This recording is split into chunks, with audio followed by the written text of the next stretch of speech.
அனைவருக்கும் வணக்கம் நண்பா. நம்மள நிறைய பேர் பேடிஎம் யூஸ் பண்ணிகிட்ருக்கோம். பேடிஎம் யூஸ் பண்ணி மணி ட்ரான்ஸ்ஃபர் பண்ணுறது, டிக்கெட் புக் பண்ணுறது, ஆன்லைன் ட்ரான்சாக்ஷன் பண்ணுறது எல்லாமே பண்ணிகிட்ருக்கோம். அப்படி நம்ம பண்ணுறப்ப நமக்கு நிறைய கேஷ்பேக் பாயிண்ட்ஸ்லாம் கிடைக்கும். ஓகேங்களா? இந்த கேஷ்பேக் பாயிண்ட்ஸ் வச்சு நம்மளால் நிறைய விஷயம் பண்ண முடியும். நம்மளால் அந்த கேஷ்பேக் பாயிண்ட்ஸ் வச்சு நமக்கு பிடிச்ச ஐட்டம்ஸ் வாங்குறப்ப டிஸ்கவுண்ட் ப்ரைஸில் வாங்குறதுக்கான கூப்பன்ஸ் நமக்கு இந்த கேஷ்பேக் பாயிண்ட்ஸை வச்சு நம்ம கிளைம் பண்ணலாம். ஹிப்ட் வச்சர் கிளைம் பண்ணலாம்.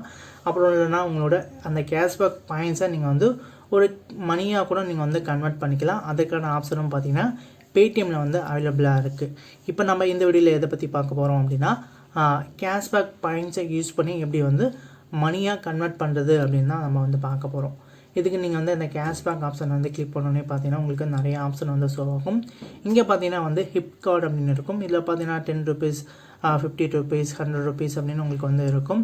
ஸோ இதில் உங்களுக்கு எவ்வளோ கேஷ்பேக் பாயிண்ட்ஸ் இருக்கோ அதை கிளிக் பண்ணி நீங்கள் கிளைம் பண்ணிக்கலாம்.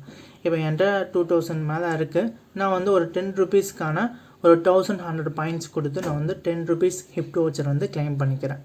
ஓகேங்களா?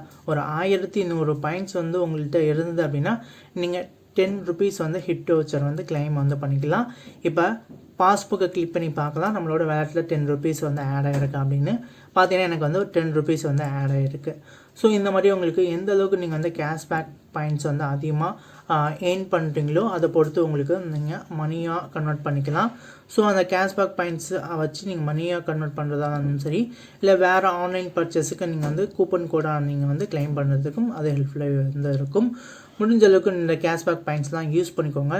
ஏன்னா இது ஒரு நாட்களுக்கு அப்புறம் பார்த்தீங்கன்னா இந்த கேஷ்பேக் பாயிண்ட்ஸ் எல்லாமே எக்ஸ்பிரே ஆகிரும். ஸோ அதற்கு முன்னால் யூஸ் பண்ணுறது ரொம்ப நல்லது. அதுக்கு முன்னால் பார்த்தீங்கன்னா இந்த கேஷ்பேக் பாயிண்ட்ஸை யூஸ் பண்ணிக்கோங்க. மீதி பார்த்தீங்கன்னா என்கிட்ட ஒரு 1237 கேஷ்பேக் பாயிண்ட்ஸு இன்னும் இருக்குது. இந்த கேஷ்பேக் பாயிண்ட்ஸை எப்படி ஏர்ன் பண்ணுறது அப்படின்னு பார்த்தீங்கன்னா உங்களோட ஃப்ரெண்டை நீங்கள் ரெஃபர் பண்ணிங்க அப்படின்னா உங்களுக்கு அதிகப்படியான கேஷ்பேக் பாயிண்ட்ஸ் கிடைக்கும். ஸோ அது மூலமாக நீங்கள் நிறையா இது பண்ணிக்கலாம். மணி ட்ரான்ஸ்ஃபர் பண்ணுறப்போ உங்களுக்கு ஒரு 25, 30 அந்த மாதிரி கேஷ்பேக் பாயிண்ட்ஸும் உங்களுக்கு கிடைக்கும். அது மூலமாக உங்களோட கேஷ்பேக் பாயிண்ட்ஸை அதிகப்படுத்திக்கலாம். ஸோ ஓகே நண்பா, தேங்க்யூ ஃபார் வாட்சிங்.